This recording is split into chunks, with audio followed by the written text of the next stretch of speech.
Hey, what's up everyone? Sean here, and welcome to another new video. Now, I wanted to discuss today, or in this video, about really, and so to begin with, I'm a huge movie fan. I've been a movie fan or like a film fan since I was a kid. I go to movie theaters still all the time, multiple times, sometimes in a weekend, just because there's so many movies that come out. And my favorite thing, or one of my favorite things about being a consumer tech enthusiast, if you want to call it that, like a techie, and also a movie buff, and I've always loved and enjoyed watching how movies are made. I always watch behind the scenes stuff on not only the acting side, but also on the production side and like the cast and crew side to see how they made stuff. Because one of my favorite things about the kind of marriage and partnership between production of films and technology and how they come together is how on many and almost every movie it seems like it feels like there's new technologies either being invented or created, or where even movies have to be patient for years and years and years with production to even start, or with it being greenlit because the technology is not there yet to do what a director wants to do, like being like Avatar being one of the biggest ones about that, where I believe James Cameron said he had to wait like 20 or 30 years to actually commit the idea of doing Avatar because the landscape and the technology of ILM wasn't there yet for where he needed it to be and where he wanted it to be. So the stuff like that has always blown my mind, and especially how the production and cinematography and the crews and direction and the directors on the film will have to invent or reinvent or figure out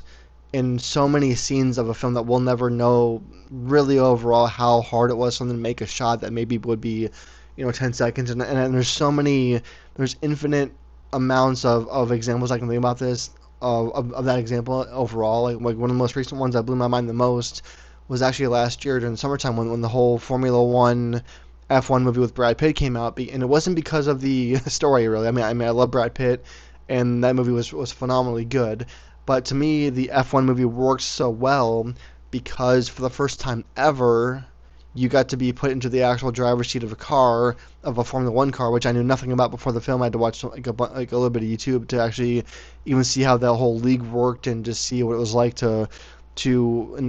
just to see what it's like to drive those cars and how insane the whole sport is and how it's definitely blowing up and all that kind of stuff. But either way, so with that movie for F1, the coolest thing to me about it was when I watched behind the scenes, and I discovered how that they had to completely create a camera that was IMAX, I believe, or at least it was a really good camera. I'm not sure if it was IMAX or not because those are huge, but they had to create a new camera for the production because they said that the driving point of the story was happening in the car, was what the director said in the interview, and that they knew that when they had that as a reason to make the film, or the only way to make the film was to put us as an audience in the car, it was to make a camera that was that small but to have it swivel. And I guess at that time before that or whatever, there was no camera in existence that would be small enough to go inside the dash of a Formula One car, be that high quality, and be able to flip flop or go back and forth, so you could see the literal eyes and emotion and sweat of a driver's face, and then flip over and turn over to show you the actual road that they're driving on in their point of view. So, and then he just explained how it took them years to make that camera because of how small it was and how they had to fit it into the dashboard of the car, and just the technology that they had to use to create. They had to be patient about to create it and that kind of thing. And just seeing all that passion and ability and research and all that kind of stuff going, just all that to make a movie work, and to give us as an audience the ability to see that kind of film and see that and feel that experience is still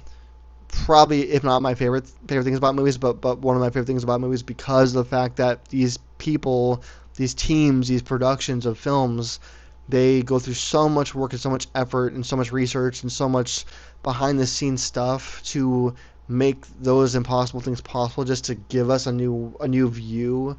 that we never had before. And again I can come up with a million examples, but what's cool about them to me is the fact that a lot of times those those those things, those experiences, or what they create will end up being transitioned or end up being moved over into technology that we use or we can buy to use later on in life or later on down the road after it's used for production reasons, that kind of thing, for a movie. And that to me is also one of the coolest things about technology too, or how these productions will from a movie again will go to these tech companies and be like, hey, we want to use your technology inside this camera or this whatever it is to make this scene work, to make this shot work, and how again the partnership that isn't there right now can be there, and how many movies get launched about just upon that kind of source right there. And another example of that I want to show up or give for is going to be for the Mission Impossible movie series, especially the newer ones, because there's a lot of stuff that's in those films for how Tom Cruise is a control freak, as we all know, but like basically how he will go to these companies and be like, hey, I'm trying to do this one shot, again, one shot, one take, not one take, but one shot of me doing this, whether it's like the last one was I think him going under, like the final reckoning one was him going underneath water in the deep water, and how to breathe underwater that deep, that cold, and have it be filmable, for the film, and how to function and be able to just be alive and have it last for a long time. Because he was saying in the behind the scenes part of it too that the production had to literally, like, they had to have like upwards of like 40 or 50 crew members down there in the water, and it was like, I guess, one of the biggest tanks ever made for a movie ever, besides like even Titanic. And how they had to basically like make this massive tank, but he had to go in there, but they had to invent so many new technologies to make it work, even though the shot is only like 15 seconds in the movie, but that he wanted to be able to put that on screen for people to see because it was worth showing people. And again, I will always bring it back to the idea that itself is, to this day and since I was a kid, one of my favorite things about movies, because again, we will never really truly know how much work, how much research was put into those scenes, or that just to invent that stuff to make it doable, to make it workable. And the other cool thing about movies too is the fact that like all these people that work on these productions that are assisting or working with the director to make their vision become real, to what and they're doing all the work really overall from a production, invention, and creation standpoint of the actual technology involved in most cases, but how they do it in such a small time frame too. I mean, the movies themselves, take years to plan in many cases, or the script takes years to plan, or be written, or whatever it might be. And then the actual like insanity to me is how they as a crew will do everything, build it all, get it ready, prep it, and then usually have very very minimal time, if not any time, to test out this stuff technology wise, to see if it actually works. And then it ends up being where, in most cases, where they are using it on production, on the actual movie set or whatever, wherever it is, to test and see if it actually works. And then what you see in the actual film is the actual like test shot, or the actual like hoping it works kind of thing. And in a lot of cases, they only have like one or two takes because of just how scarce and hard it is to make the whole thing work. And again, I'll bring it back to the whole idea that like no other industry, to my knowledge, in the world works that well together, or works in a way to make things work that well together. Like government doesn't do that. They don't. That's and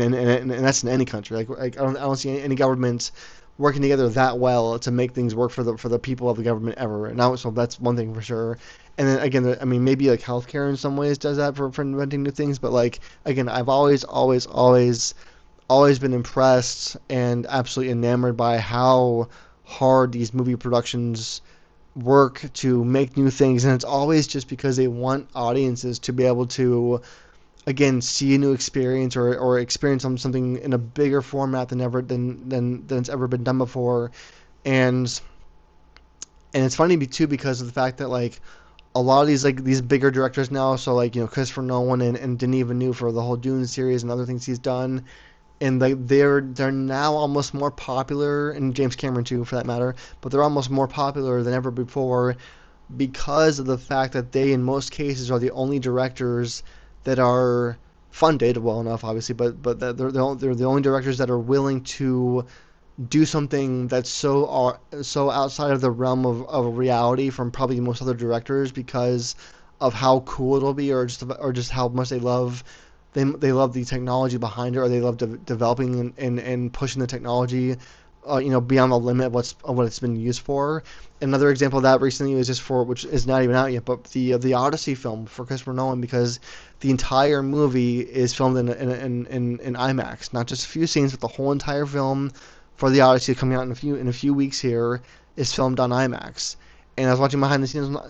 scenes interviews with that too, where they were saying that, or Christopher Nolan was saying that basically they had to, because of how loud the IMAX camera is, it's a huge, very obnoxiously loud noise for that, and he said that it's almost impossible to act with that, with the IMAX camera being what it is, and so they had to invent a new case that would, like, a new casing that would go around the IMAX camera for every shot, and that would silence it to where the actors could get direction from him, and they could rehearse lines that they needed to, and all that goes along with that production. But they didn't invent that for that film because otherwise it was just too loud. And I remember in the interview he was saying that when they filmed Oppenheimer, because a lot of Oppenheimer, not all of it, but a lot of Oppenheimer was filmed on IMAX too, that Cillian Murphy, the main actor in Oppenheimer, had many scenes where it took him more takes than he was comfortable with because of the fact that he couldn't hear Christopher Nolan give direction because of how loud the IMAX camera was. And a lot of those scenes, like, there's a lot of scenes in Oppenheimer, if you've seen it, where the camera's right here, like inches from his face, and he doesn't always have dialogue in those parts, but you can see, like, it's a very reactionary based film for Oppenheimer.